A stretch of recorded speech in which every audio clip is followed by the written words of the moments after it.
numa sociedade enferma. Eu fico pensando que nós estamos falando da nossa sociedade contemporânea, que realmente é enferma. E nós não precisamos gastar muito tempo hoje falando dessa sociedade pós-moderna, essa sociedade que é chamada de sociedade líquida, onde tudo é descartável, onde tudo é efêmero,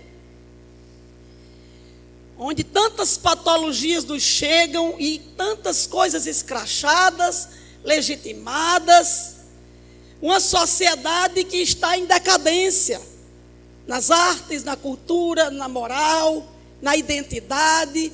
Estamos vivendo uma crise de pertencimento, uma crise de significado. Nossa sociedade pós-moderna considera a violência uma coisa quase normal, embora muitas campanhas sejam feitas contra a violência. Uma sociedade que prega a cultura do hedonismo, prazer rápido e sempre. E mesmo que todo mundo saiba que essas coisas têm um preço, as pessoas estão dispostas a pagarem. E geralmente o preço é a família, é a paz, mas a satisfação imediata é mais importante hoje em dia. A gente vive numa sociedade onde a impunidade prevalece, a corrupção faz parte do dia a dia, não só das autoridades, não só dos políticos, mas também das pessoas. Aplaudimos muitas vezes o que deveria ser combatido e combatemos o que deveria ser promovido. Uma inversão de valores que não valeria a pena a gente detalhar, porque todo mundo vê todos os dias. Na televisão, nas novelas, nos filmes e muitas vezes nas nossas próprias famílias. E aí a gente pensa assim, como é que eu posso pregar o evangelho numa sociedade tão enferma como essa sociedade na qual nós estamos vivendo?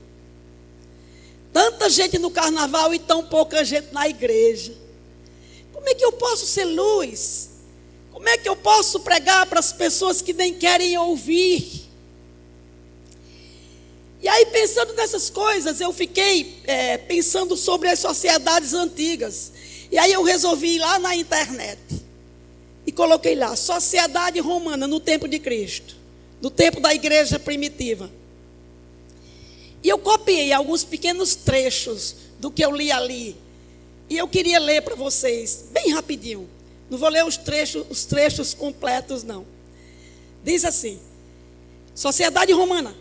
Desde o princípio, o sexo esteve vinculado a alguns dos principais acontecimentos romanos, tendo papel importante no fim da monarquia e na fundação da república. Outro trecho. O suicídio da virtuosa Lucrécia, após ser estuprada por Sexto Tarquínio, significaria o fim da monarquia romana. Outro trecho.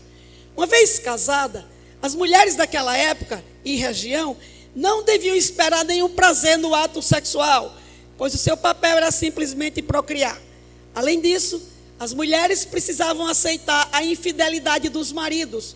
No caso dos homens, trair era uma prova de virilidade e destreza sexual. Solteiros ou casados tinham liberdade para fazer sexo com prostitutas, dançarinas e até com outros homens. Outro trecho. Augusto, como primeiro líder do Império Romano, tentou restabelecer valores familiares por meio de leis. No entanto, as intenções dele foram ofuscadas pelo comportamento da sua única filha, Júlia, que, segundo diziam, fez sexo até no púlpito, onde Augusto apresentou a sua legislação. O marido de Júlia, seu meio-irmão Tibério, que sucedeu a Augusto como imperador, seguia a moda do travestismo, popularizada por Júlio César, que anos antes, quando tinha 20 anos, viveu como mulher na corte do rei Nicomedes IV. Outro trecho. O imperador Tibério se vestia de mulher durante suas desenfreadas celebrações em Capri, enquanto seu sucessor Calígula, às vezes, aparecia em banquetes fantasiada da deusa de Vênus. Já o imperador Nero, atormentado por ter matado sua esposa grávida, quis substituí-la por alguém que se parecesse com ela. Encontrou um jovem escravo chamado Esporos, a quem mandou castrar antes do casamento. Nero, que teria tido uma relação incestuosa com a mãe Agripina, e esta Agripina, quando jovem, também protagonizou os notórios banquetes de Tigelino. Tigelino, envolto em pele de animais selvagens, era liberado de uma jaula para mutilar com a boca as genitálias de homens e mulheres presos a uma estaca. Dizia-se que Messalina, imperatriz de Cláudio, escapava discretamente da cama do marido enquanto ele dormia para visitar um fétido bordel, o que lhe rendeu o título de rainha das prostitutas imperiais. Está assustado? Está achando feio? Eu também estou. Mas aí eu fui olhar como era também a antiga sociedade grega, que eu pensei assim, as pessoas eruditas, as pessoas com muita cultura, com certeza não deve procurar esse tipo de coisa, né? Nós damos tanto valor à intelectualidade, então eu pensei, Grécia era o centro da erudição. Nossos grandes filósofos vieram de lá. Aí eu chego na sociedade grega e diz assim, Corinto, cidade grega, lá a prostituição era considerada quase uma religião. Naquela cidade a deusa Afrodite era adorada e tinha o seu templo na sede da Acrópole. Afrodite era considerada a deusa do amor. 1000 sacerdotisas trabalhavam como prostitutas cultuais nesse templo. E milhares de coríntios adoravam seus deuses visitando essas sacerdotisas. Corinto era uma cidade onde ficavam os principais monumentos de Apolo. A adoração a Apolo induzia a juventude de Corinto, bem como a juventude grega em geral, a se entregar ao homossexualismo. Talvez Corinto fosse o centro homossexual do mundo na época. Muitos membros da igreja de Corinto, antes da sua conversão, tinham vivido na prática do homossexualismo. Está lá em 1 Coríntios 6, 9 a 11. Quando eu vi sobre essas sociedades antigas, eu pensei assim, por que nós julgamos que a nossa sociedade contemporânea é pior do que as outras? Porque nós julgamos isso. Às vezes bate até um saudosismo, aquela coisa bem nostálgica. No meu tempo não era assim. No meu tempo os meninos obedeciam aos seus pais. No meu tempo não tinha esse negócio de casar grávida. E a gente fica achando, né, que tudo hoje é pior do que antigamente. Mas deixa eu falar uma coisa com vocês. Historicamente, a sociedade funciona por ciclos. E nesses ciclos, o que acontece é que o mal existe de formas diferentes. Cada ciclo traz o seu próprio mal. A violência contra a mulher, que hoje a gente chama de feminicídio, existia já. Mulheres morriam por nada. Eram apedrejadas à mínima acusação de adultério. Não tinham o direito de sentar à mesa para comer com os homens. Não tinham o direito de falar e nem de aprender a ler. O abuso de crianças que nós falamos tanto hoje, a negligência, existiu antigamente. Não sei se vocês estão lembrados que Herodes mandou matar todas as crianças de 2 anos para baixo. E isso aconteceu de uma forma natural. Herodes era Herodes. Antigamente nós vivíamos muitas guerras. Hoje temos violência nas ruas todo dia. É quase uma guerra o que nós vivemos aqui. Mas não temos guerras legítimas como tínhamos antigamente. A coisa diminuiu bastante. E a escravidão? O que dizer da escravidão que tivemos no passado? Não só no Brasil, no mundo todo. O preconceito racial era legitimado. Nos Estados Unidos, brancos estudavam em escolas de brancos e não era permitido negros. Os banheiros de negros eram separados dos banheiros de brancos. Então, por que nós achamos que o mal agora é maior? Eu acho que é porque naquele tempo não tinha rede social. Aí a gente não sabia, né? Como a gente tinha tantas doenças, a gente assim, antigamente não tinha esse tanto de doença, agora tem muita. Antigamente não tinha, era raio-x, ultrassonografia, né? Então nós temos essa tendência de pensar que o mal era só no passado, mas o mal se traveste do novo. O diabo todo dia inventa uma coisa nova.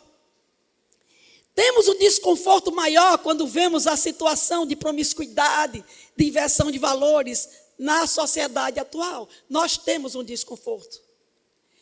Mas a razão disso é que há um distanciamento emocional. No passado, nós não estávamos lá. Quem aqui já foi perseguido por Nero? Quem conheceu Messalina aqui? Ninguém, né? Nós não vimos aquelas coisas, elas aconteceram no passado. Mas o fato é que o mal de hoje é igual ao mal de antigamente. Só mudam as patologias. Agora, eu comecei falando dessa sociedade adoecida. E aí eu comecei a falando das outras sociedades do passado, porque eu queria propor uma tese para vocês. Não há sociedade que não seja ou que não esteja enferma. Então o nosso tema é sendo luz numa sociedade enferma. Eu queria que você ampliasse a sua visão, entendendo que todas as sociedades são enfermas e isso ocorre por uma razão. Sabe qual é?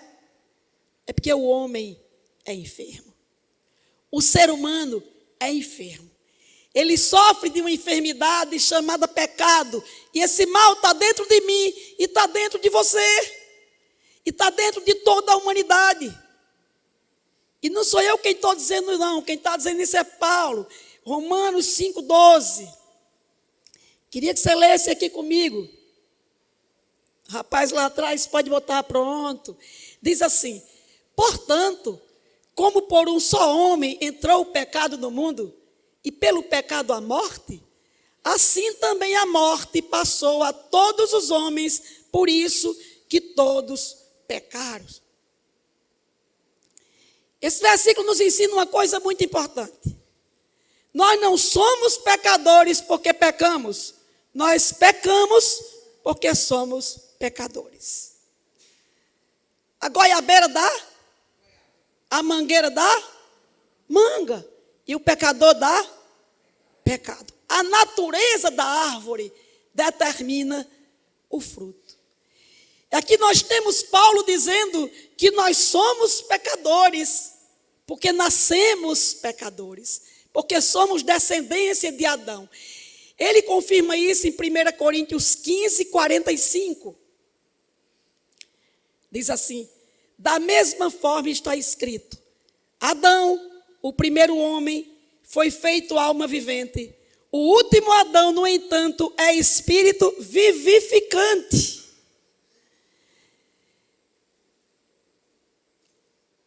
Em Romanos 17, 19, ele diz assim: porque se pela ofensa de um só a morte reinou por esse, muito mais os que recebem a abundância da graça e do dom da justiça reinarão em vida por um só, Jesus Cristo. Pois assim como por uma só ofensa veio o juízo sobre todos os homens para condenação, assim também por um só ato de justiça veio a graça sobre todos os homens para justificação. Porque pela desobediência de um só homem, muitos foram feitos pecadores, assim, pela obediência de um, muitos serão feitos justos. Isso é pura teologia. Se você se converteu e você não entende esse processo, então você tem que repensar. Nós todos nascemos pecadores. O bebê que está mamando no seio da mãe, só tem 3 dias, ele já é pecador. Ele nasceu com a natureza de Adão. Adão nos fez pecadores. Adão nos fez condenados. Então Deus manda Jesus, que a Bíblia chama de o segundo Adão. E esse Jesus então faz a redenção, a religação entre Deus e os homens. E então ele nos dá o Espírito Santo para que ganhemos uma nova natureza.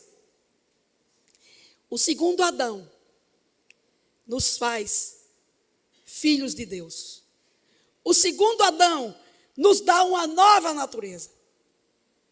Então agora nós somos pessoas com 2 naturezas. A natureza caída de Adão, que está na nossa carne ainda, e a nova natureza que nós ganhamos em Cristo.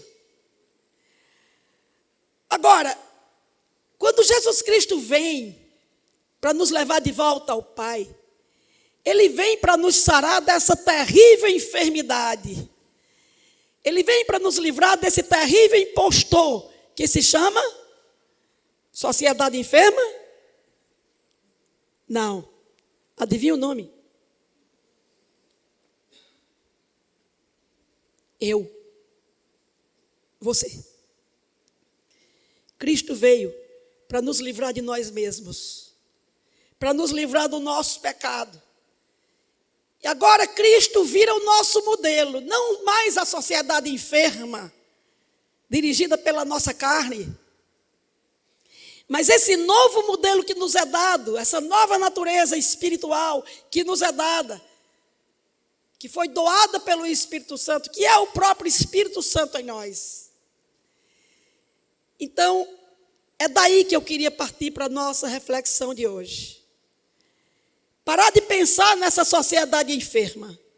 Parar de pensar nessa velha natureza e começar a pensar na primeira parte do nosso tema, sendo luz. Sendo luz. A primeira tese que eu apresentei a vocês foi: toda sociedade é enferma. Foi ou é? Eu queria apresentar uma segunda tese para vocês. A igreja é a luz. E sabe, eu acho que a igreja é a luz porque ela não teria sentido se não fosse por isso.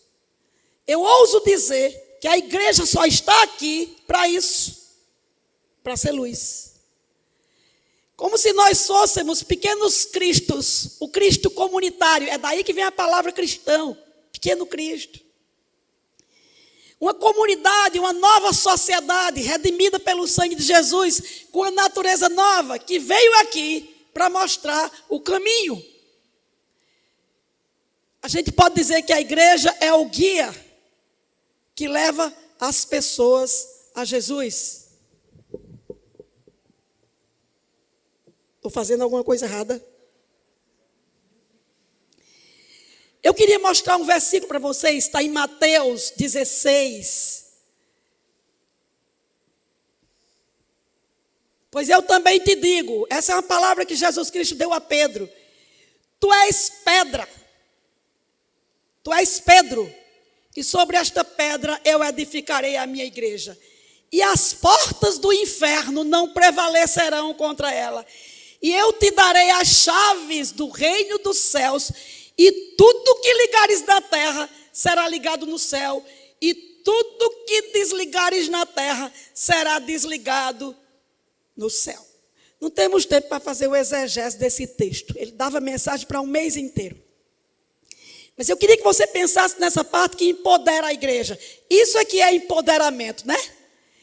Eu te dou as chaves do reino. O que você desligar lá e aqui, a igreja recebe o poder de Deus para ser luz em qualquer sociedade. Agora, quando eu falo de sociedade, eu não gosto muito desse nome, não. Porque a gente pensa que é um negócio fora da gente. Veja, a sociedade de hoje está ó. É a mesma coisa quando a gente fala de igreja. Não, porque na nossa igreja, a gente pensa que a gente não está dentro, né? Parece que é o pastor ou a liderança que é responsável por esse negócio. Mas a Bíblia diz que nós somos a igreja. Essa igreja que eu estou dizendo que é luz e que só está aqui para isso, sou eu e é você. E é muito interessante, porque nós não temos outra razão para estar aqui.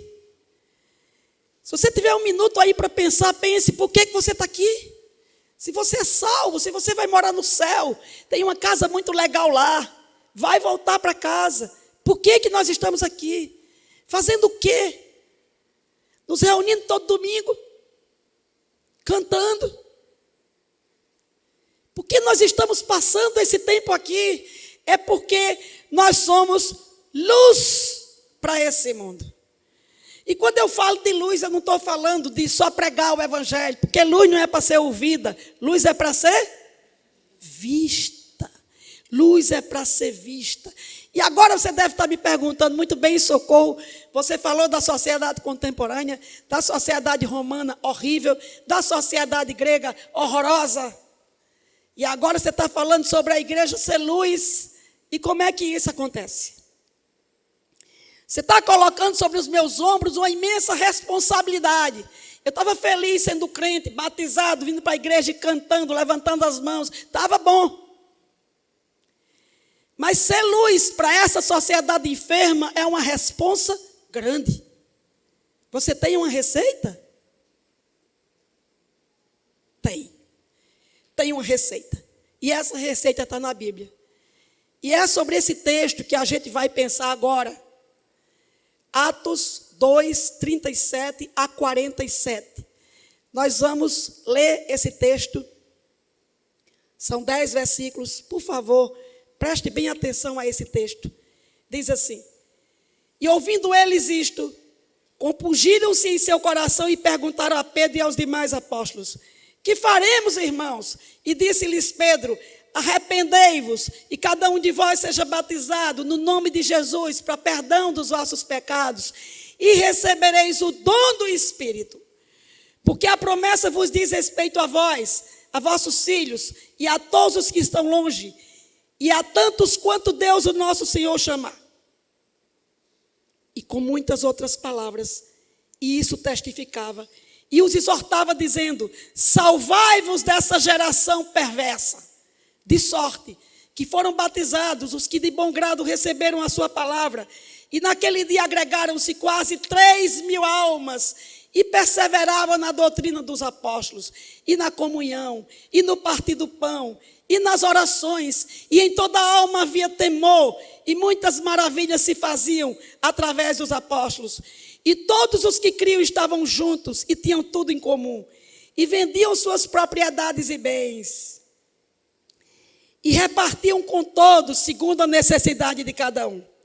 E perseverando unânimes todos os dias do templo, e partindo o pão em casa, comiam juntos, com alegria e singeleza de coração, louvando a Deus e caindo na graça de todo o povo. E todos os dias acrescentava o Senhor à igreja aqueles que se haviam de salvar. Em 10 versículos você tem uma receita de como ser luz nesse mundo. E essa era uma receita para os cristãos antigos e é uma receita para nós também. Agora, é interessante porque como é que esses cristãos reagiram àquela sociedade enferma quando eles eram escravos? Eles eram escravos do governo romano. Como é que esses irmãos viviam? É assim, é o que esse texto está dizendo. Eu queria pedir a liberdade de analisar com você um pouquinho esse texto. Eu coloquei aí alguns versículos, eu coloquei um slide bem mal feito. Os jovens devem estar rindo disso. Chuchu está rindo, já está dizendo que está rindo. É porque eu queria tudo junto. Queria que vocês vissem o texto inteiro. O texto começa no slide anterior, não precisa passar não, pode deixar isso aí. Eu vou ler. O texto começa dizendo assim: e ouvindo eles, compungiram-se o coração e perguntaram a Pedro e aos demais apóstolos: que faremos, irmãos? E disse-lhes Pedro: arrependei-vos. Esse é o primeiro ingrediente dessa receita. Porque essa é uma receita grande.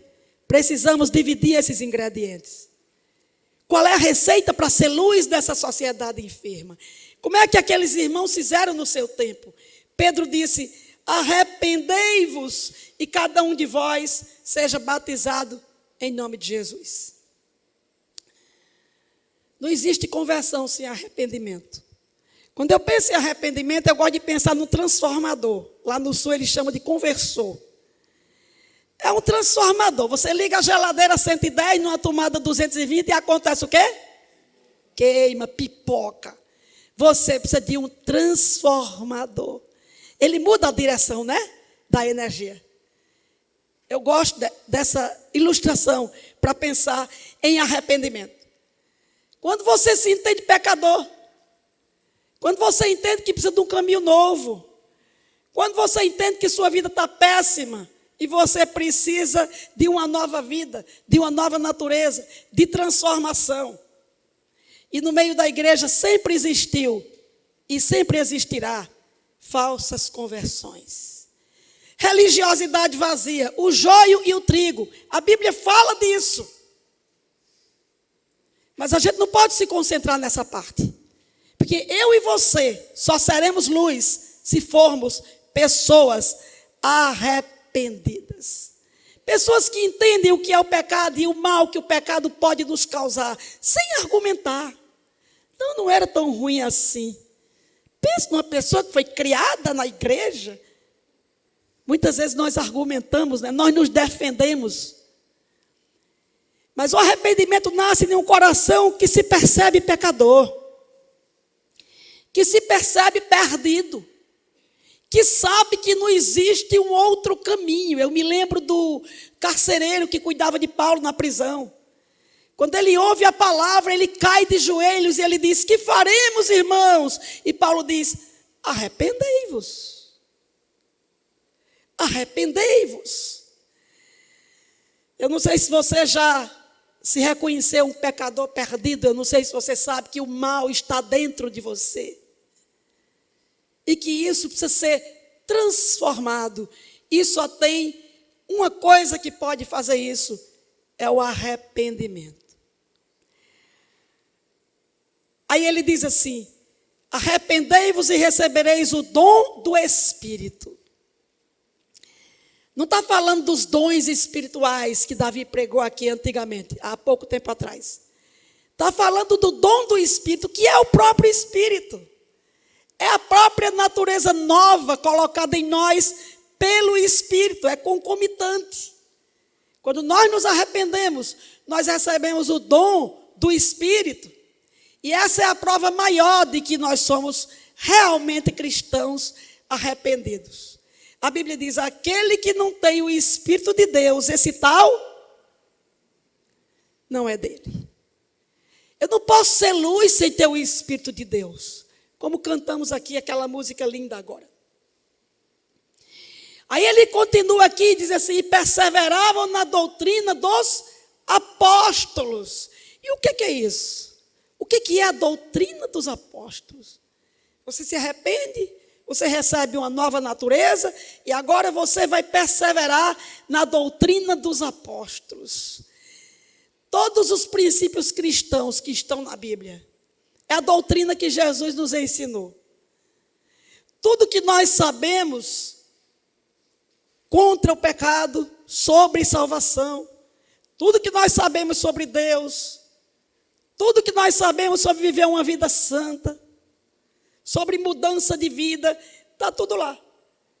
Não são doutrinas que mudam para serem politicamente corretas. Tem igreja que constantemente muda o seu modo de ver as coisas. Para ser politicamente correto, aquilo que era pecado não é mais pecado. As coisas mudaram. Na doutrina dos apóstolos, o que é pecado? O que era pecado antigamente continua sendo pecado hoje. Nós estamos vivendo uma grave crise teológica.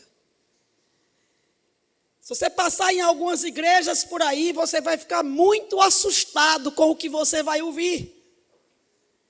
Um pastor escreveu esses dias numa rede social, ele disse: os cultos de hoje se baseiam em experiências místicas e sincréticas.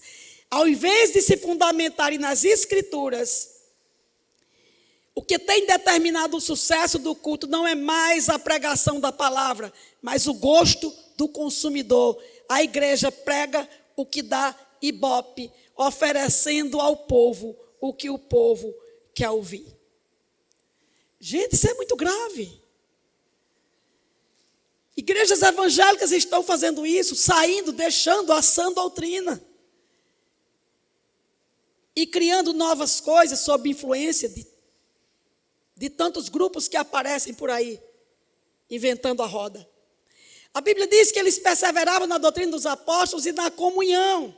E isso começa com congregar. Eu queria que você ampliasse a sua visão sobre isso, sobre o que é congregar. Porque eu tenho para mim que congregar não é só vir à igreja, congregar é ser igreja.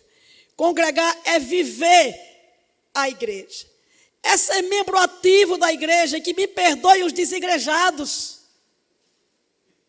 Eu não devia nem falar para eles, porque eles com certeza não estão aqui. Estão desigrejados. Mas Hebreus 10, 24 diz assim: não deixe de congregar, como é costume de alguns. Fiquem juntos, para vos estimularem ao amor e às boas obras. É ferro afiando ferro, né?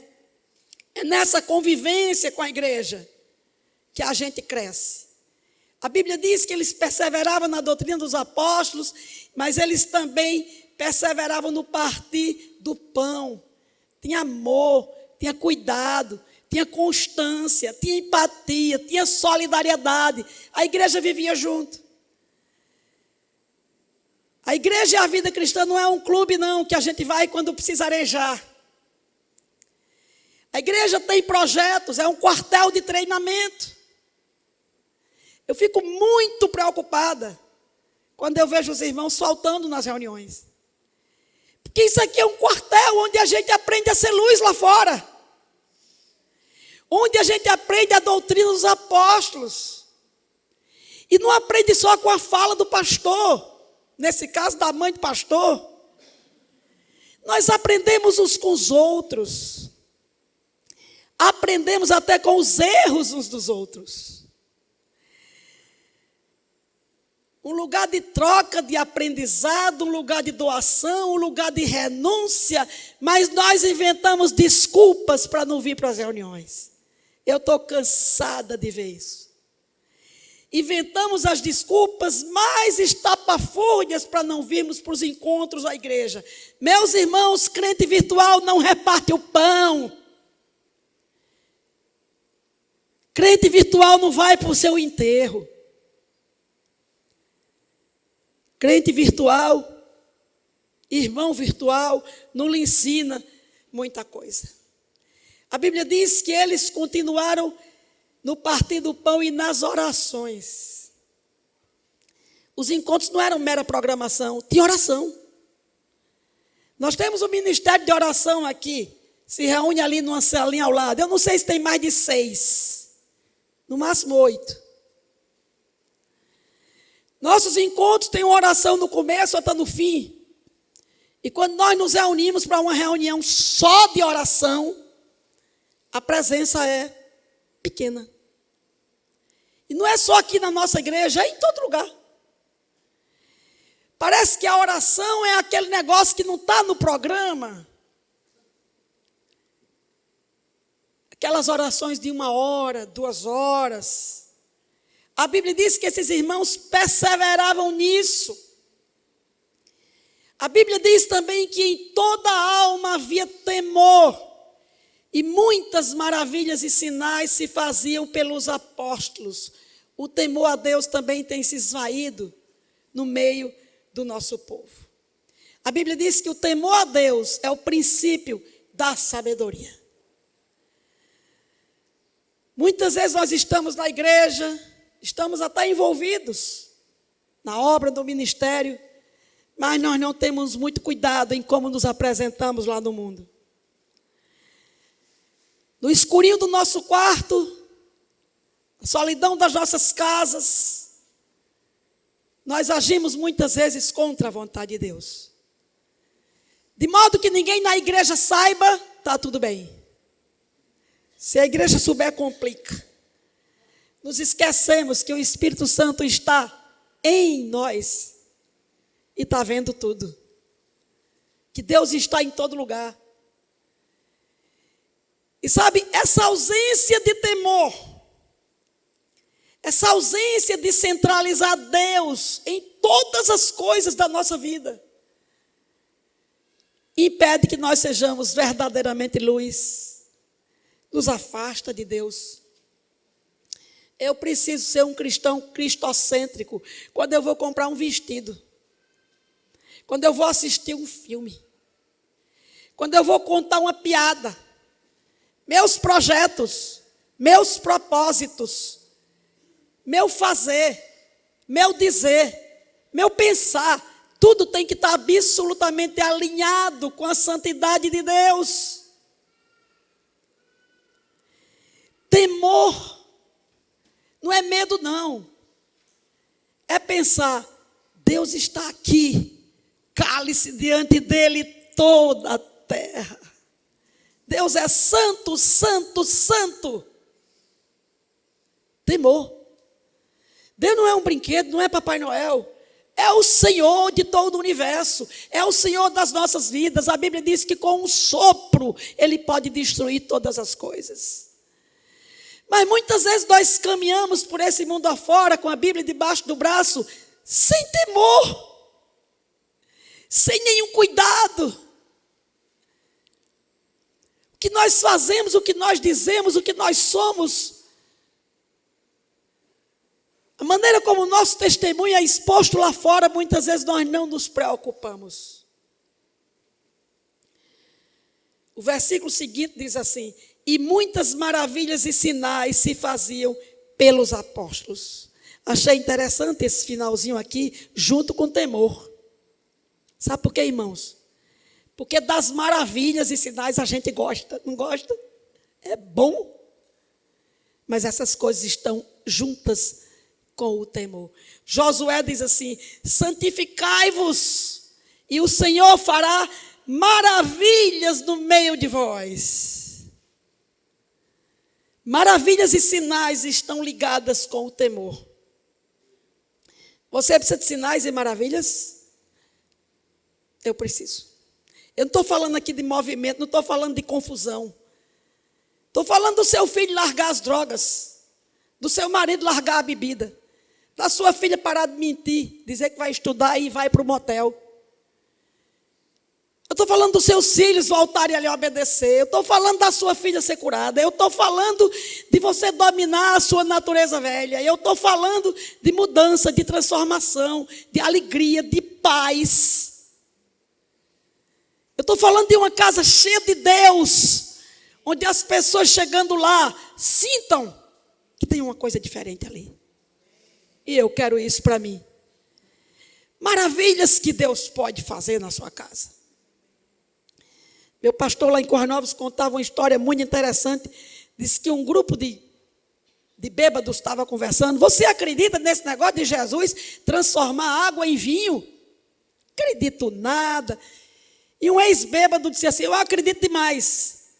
Porque lá em casa, sabe o que foi que ele fez? Ele transformou cachaça em comida.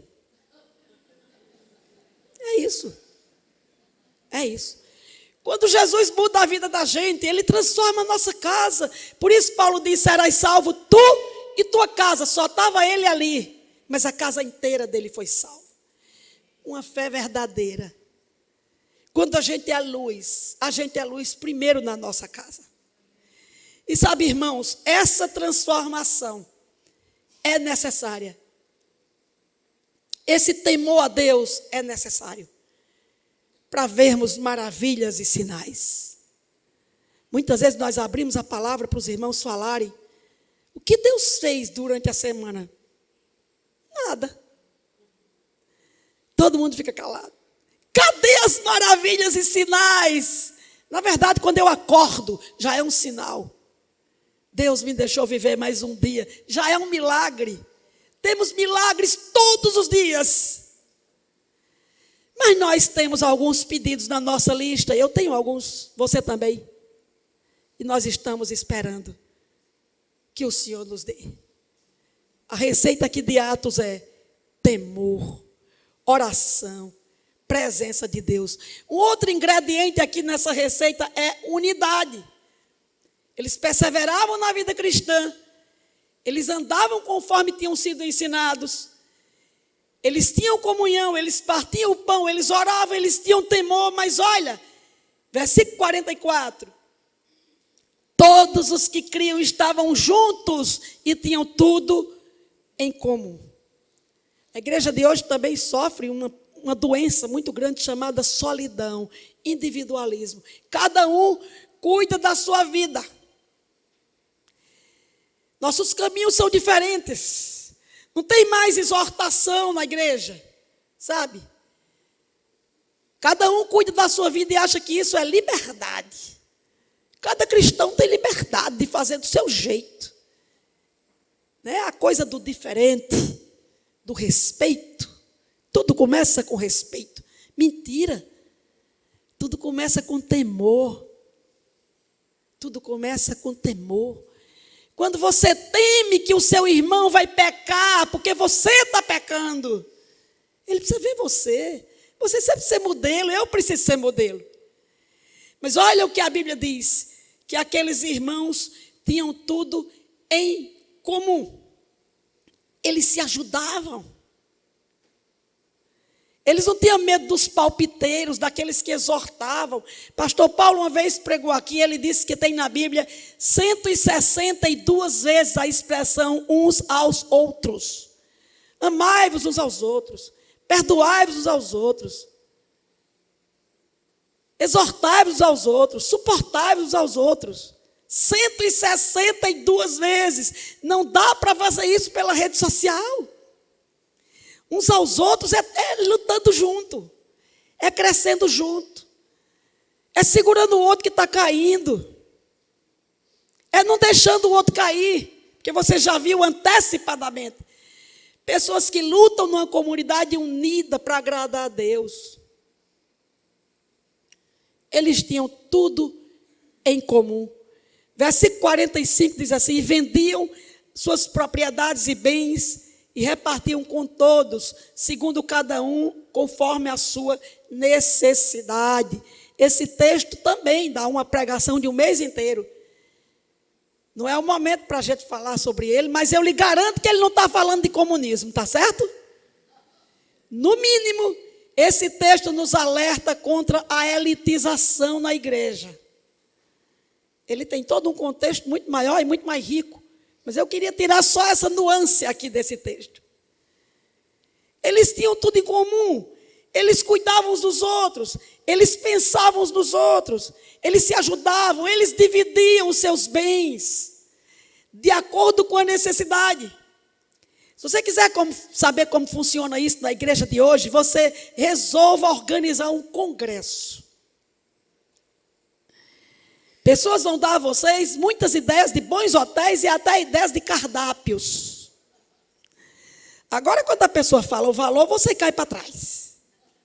Aqui na nossa igreja não é assim. Glória a Deus. Eu louvo a Deus pela vida das pérolas. Porque quando nós organizamos um congresso, nós procuramos o melhor que podemos, mas num preço muito razoável. Coitado de Igor. Mas sabe, irmãos, quando a irmã não pode pagar, outra irmã deixa de comprar um vestido e paga por ela. Eu louvo a Deus por isso. Porque temos que fugir da elitização da igreja. Temos que viver uma vida de simplicidade. E a igreja perdeu a simplicidade. Tudo que nós fazemos, não precisamos estar nadando em dinheiro. Podemos ter coisas simples só para estarmos juntos. De vez em quando meu marido me convida para ir num restaurante, eu digo, é muito caro. Esse dinheiro dá para a gente juntar o grupo e fazer um negócio bem legal aqui com todo mundo. Temos que pensar nos que não tem nada ou nos que tem pouco. Somos uma igreja. Ah, vai quem pode. A gente faz o congresso no Hotel 5 Estrelas, vai quem pode. Outro dia me interessei para ir num congresso, E quando fui olhar o preço, era R$ 800. O fim de semana, eu falei, valha-me. Isso é uma palavra cara. Graças a Deus, a minha Bíblia é de graça. Nem tudo pode ser de graça. Mas podemos nos esforçar para sermos simples, para olharmos aquele irmão que está com mais dificuldade, que é mais pobre, para dividirmos com ele o que nós temos. E é claro que sim, vão ter aqueles aproveitadores no meio, vão sim, que vai pegar carona na sua generosidade. Eu não disse que tem joio no meio do trigo? Tem. Mas isso é fácil de reconhecer. A gente arranca? Não. Quem arranca é o Senhor, o dono da seara. Eu estou chegando no fim. Vamos para o versículo 46, diz assim: e perseveravam unânimes todos os dias do templo, e partindo pão de casa em casa, comiam juntos, com alegria e singeleza de coração. De novo a necessidade das reuniões. Havia unidade e havia unanimidade. Toda unanimidade é burra, o povo diz. Nem sempre. Unanimidade aqui é porque eles tinham um só coração. É um povo que tem o mesmo pensamento. Ser luz. Glorificar o Senhor. E sabe, eles perseveravam todos os dias. É muita coisa, né? Tem gente que só vem aos domingos. Tem gente que não se reúne em grupos de mulheres, em grupos caseiros, só vem no domingo, que é para comer alguma coisa, para guardar para o restinho da semana toda. É interessante, porque uma pessoa assim não vive a igreja, ela não sabe os problemas dos irmãos, ela não se envolve. A não ser que tenha um problema muito sério, é preciso que nós estejamos juntos. A Bíblia fala sobre isso. Aqui esses irmãos ficavam todos os dias. Essa não é mais a nossa realidade de vir para o templo. O templo agora somos nós. E o lugar de reunião as nossas casas. Mas nós podemos diariamente ler a Bíblia. Nós podemos diariamente estar com o irmão. Tem gente que só se realiza se tiver um ministério aqui na frente. Não sei porque Mateus nem Chuchu me convidam para cantar. Meus irmãos, tem tanto ministério descoberto nessa igreja. Faça comida para a irmã que se operou. Se ofereça para dormir com o irmão ou a irmã que está cirurgiada. A pessoa que está do lado da cama dela no hospital pergunta: você é filho? Não, não sou nada não. Sou só da mesma igreja. Isso existe? Existe aqui na Bereana, existe. Glória a Deus por isso. Nós podemos fazer tantas coisas para ajudar os irmãos, para estarmos juntos dos irmãos, para termos um ministério. Pegue as suas roupas usadas, que você não quer mais, faça um bazar, apague a luz de alguém. Para tudo não ter que ser a igreja. Podemos sozinhos fazer muitas coisas. Visite o irmão que não vem à igreja já há alguns domingos. Ligue para o irmão que não veio para o grupo caseiro, para o grupo de mulheres. Ele pode estar doente, deprimido, precisando de ajuda. Nós podemos fazer muito como acompanhar um novo convertido. Ajudá-lo nos primeiros passos, dar carona para as pessoas irem para a igreja. Nós podemos fazer muito para estarmos juntos, e esses irmãos aqui estavam em unidade, em unanimidade, com singeleza de coração, perseverando. Porque não basta se arrepender, tem que participar, tem que crescer, tem que dar fruto e tem que brilhar. Versículo 47 diz assim: louvando a Deus e caindo na graça de todo o povo, e todos os dias acrescentavam-se à igreja aqueles que se haviam de salvar. Louvando a Deus. Cadê o nosso coração grato? Louvor só vem de um coração grato. Coração grato de pertencer a Deus. O louvor não vem de um coração invejoso, contencioso, briguento, invejoso, fofoqueiro.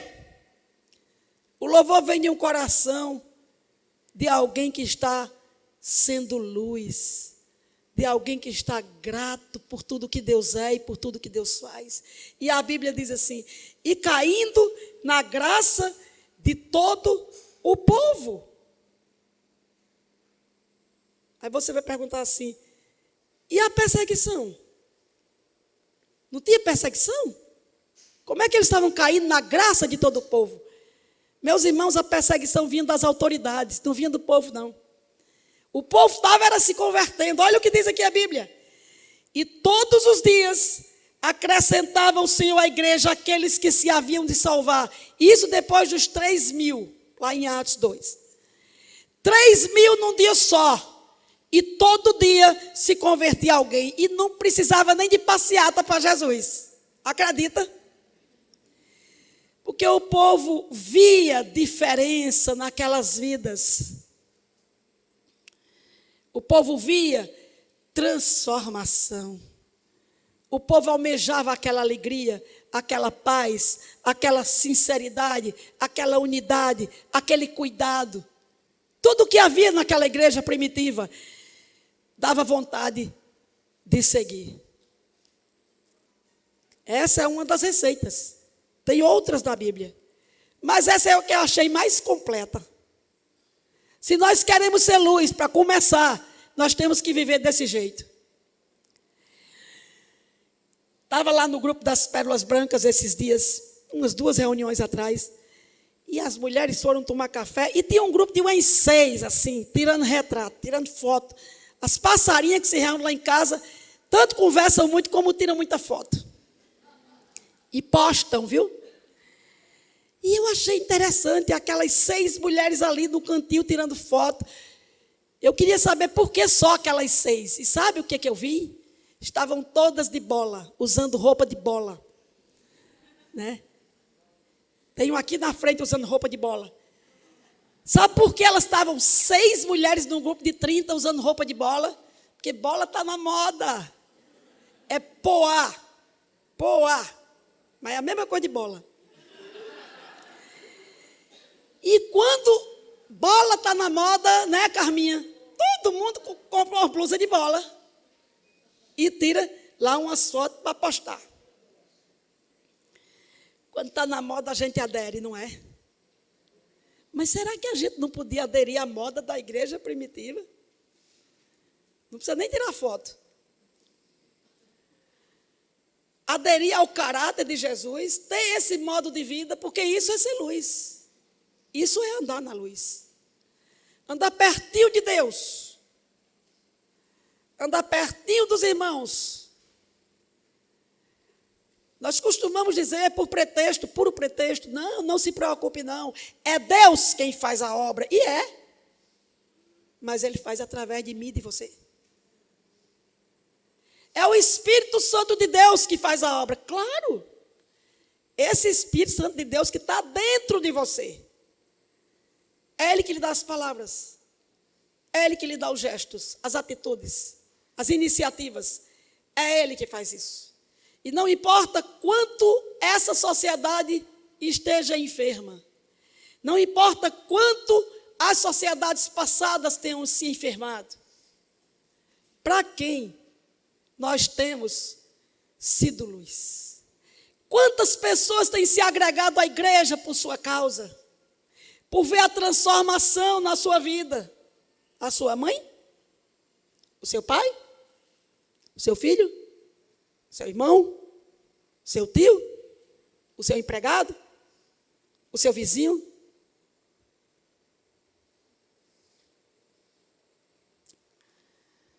Eu fico pensando, se a igreja está aqui só para isso, só para ser luz, então por que não brilhar? E eu estava estudando essa mensagem e pensando, Senhor, eu não quero estar apagada. A Bíblia diz, não se esconde a luz embaixo, né? Ela é colocada em cima para que todos vejam e seja por ela iluminado. Então, meus irmãos, se a carne está nos fazendo escurecer, crucifica de novo, e de novo, e de novo, e de novo, todo dia, Ela está aqui, em mim e em você. E ela vai aparecer de vez em quando. Mas crucifica. Temos uma natureza nova em nós. Que ela seja brilhante. Como o nosso Jesus era. Que nós possamos sair e brilhar por aí. Que Deus tenha misericórdia de nós. Vamos orar?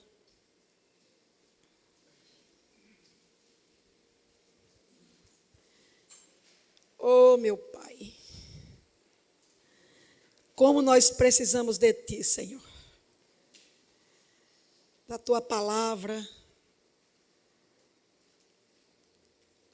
Da Tua presença. Como nós precisamos brilhar para esse mundo tão enfermo. Nos ensina, nos anima, nos dirige. Tenha misericórdia de nós, Senhor. Nos perdoa, meu Pai. Porque muitas vezes nós não fazemos diferença nenhuma no meio das trevas. Pelo contrário, muitas vezes nós fazemos conciliação com as trevas. No nome de Jesus. No nome de Jesus. Nos ajuda, Senhor, a brilhar pelo Teu nome. E que muitos possam chegar a Ti, através de nosso testemunho, através da Tua vida, brilhando em nós. No nome de Jesus. Amém. Obrigada, irmãos.